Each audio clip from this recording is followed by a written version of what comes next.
You are not just a face in a crowd. Do you sometimes feel lonely? Or do you feel lonely a lot?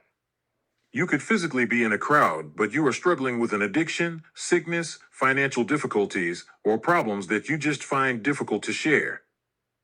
You feel that you are suffering alone, like the Chinese saying that you just feel lost in a sea of people.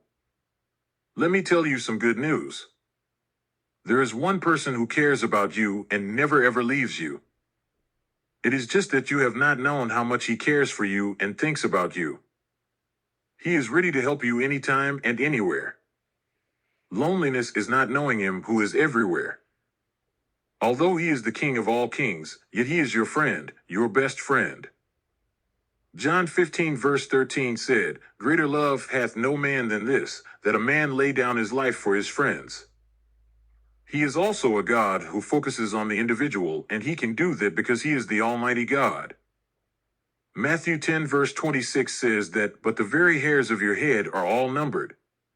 Do you realize that he does not simply know the total number of hairs upon your head as a numerical figure, but he takes time and effort to number every single strand? For example, this hair is 10,001, that hair is 10,002, and so on. Matthew 28 verse 20 mentions, "And surely I am with you always, to the very end of the age." You are not alone. He will not leave you. Isaiah 41 verse 13 promises, "For I the Lord thy God will hold thy right hand, saying unto thee, Fear not. I will help thee." You see, you are not alone to face the diseases, your difficult child, your problem at work, or your divorce. God is holding on to you, and the Creator of the universe says that he will help you. Mathematically, 1 plus 1 equals 2, and 1 plus infinity equals infinity. God is the Almighty God, and he is infinity. You plus God equals infinity. You and God are the majority. You are not alone. When God is with you, you tap into his infinite resources for all that you need. All you need to do is realize that you are not alone. God is with you. And I should include this, the very good news that not only is he with you, but he loves and cares for you immensely. Isaiah 54 verse 10 proclaims, "For the mountains shall depart, and the hills be removed. But my kindness shall not depart from thee, neither shall the covenant of my peace be removed, saith the Lord that hath mercy on thee." In your loneliness and distress, Psalm 18:6 teaches us with David's cry, "In my distress I called upon the Lord, and cried unto my God. He heard my voice out of his temple, and my cry came before him, even into his ears." He is a present help in your trouble, Psalm 46:10. God is our refuge and strength, a very present help in trouble. The lonely man with a legion of demons, Mark 5 verses 1 to 15. There was recorded a man in Mark 5 who was possessed with a legion of demons. In the Roman metric, a legion numbers 5 to 6,000. How do we know that the man was lonely and suffering? This is because in verse 3, "Who had his dwelling among the tombs, and no man could bind him, no, not with chains," it mentioned that he dwelled among the tombs, and no one could keep him bound. No one could even come close to him while he was living among the dead. He cried day and night, and to the point of self-harm through cutting himself, trying to ease his suffering as described in verse 5, and always, night and day, he was in the mountains and in the tombs, crying and cutting himself with stones. No one would have even wanted to help him because he was a deranged man. Do you know how much trouble Jesus had to encounter just to come to the aid of the suffering, lonely man? Let's take a look at the story a little bit more in detail. Firstly, this man was living among the tombs.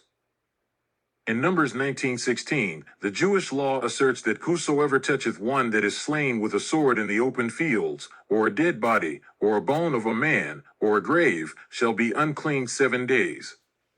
Yet, Jesus still sought this man out.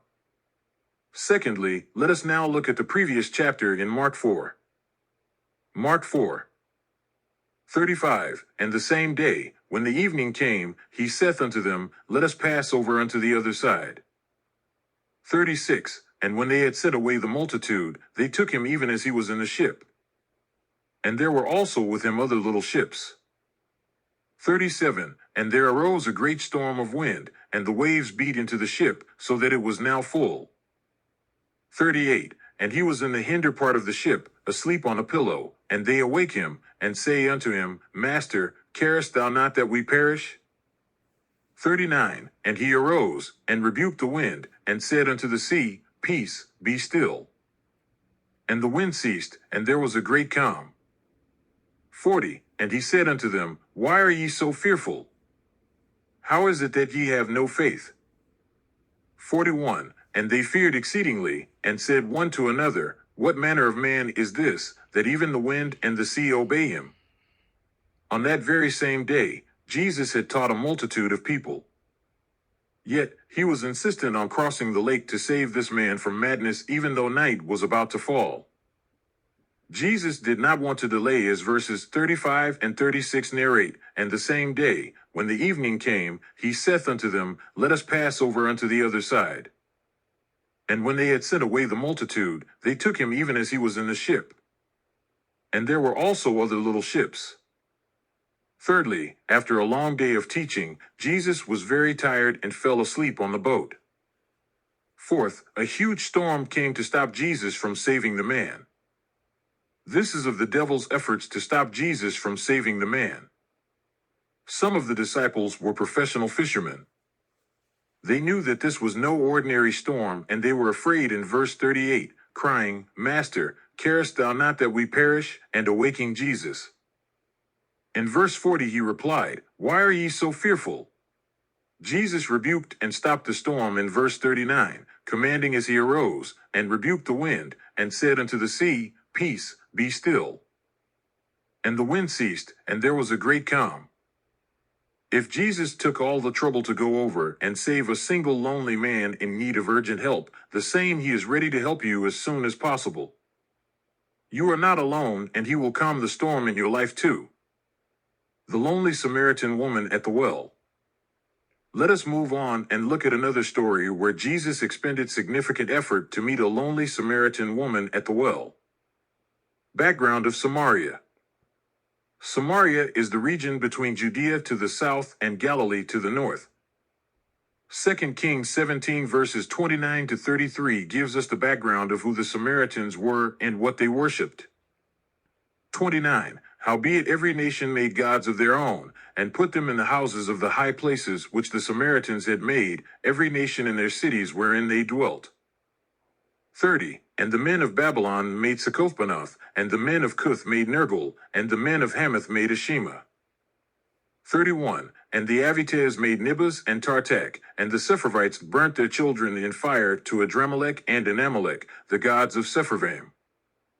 32. So they feared the Lord, and made unto themselves of the lowest of them priests of the high places, which sacrificed for them in the houses of the high places. 33. They feared the Lord, and served their own gods, after the manner of the nations whom they carried away from thence. After the Assyrians conquered the northern kingdom and took most of the Israelites into captivity, they resettled that land with foreigners. Those people intermarried with the Israelites who were left in the region, creating a mixed race that became known as Samaritans. They were hated and looked down upon by the Jews because even though they worshipped the Lord, they also worshipped other gods. Thus, in a way, the Jews considered the Samaritans as outcasts. John 4 verses 1 to 9 recounts the story of meeting the Samaritan woman. Let's look at the story in detail. Firstly, the Jews at the time did not want anything to do with the Samaritans since the Samaritans also worshipped other gods. But God still loves you whether you believe him as God or not, and the greatest thing is that he still cares for you. Jesus still loved the woman, and in verse 4, and he must needs go through Samaria, told the disciples that there was a need to go to Samaria even though Jesus knew the Jews would judge him for doing so, since the place of the tombs were considered as unclean.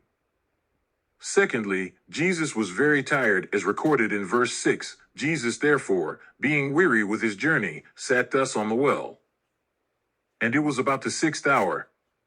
According to Jewish custom, the 6th hour is noon. Jesus knew the journey was going to be tiring, yet he still pressed on. Thirdly, Jesus was not only tired, but also thirsty, as in verse 7, Jesus asked the woman to give him a drink. Verse 7 says, There cometh a woman of Samaria to draw water. Jesus saith unto her, Give me to drink.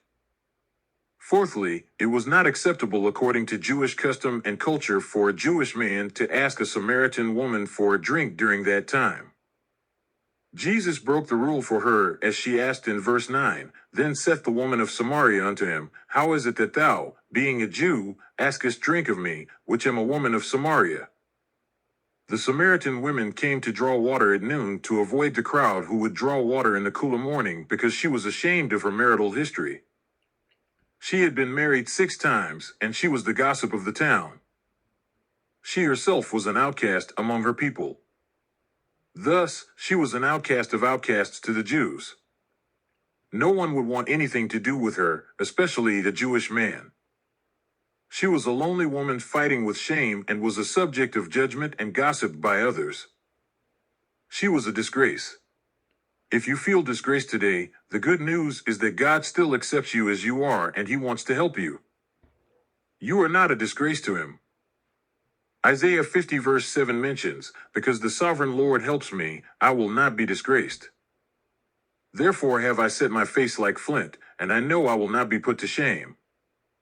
If God went all the way to help this woman regardless of the social and physical difficulties, the same he will want to help you in your problems and loneliness. You are not just a face in a crowd.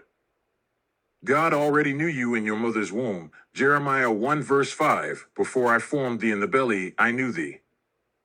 And before thou camest forth out of the womb, I sanctified thee, and he paid special attention to you, just you, and he will do everything to be with you and help you. You are not alone. Thanks for feeding on God's words. Samuel.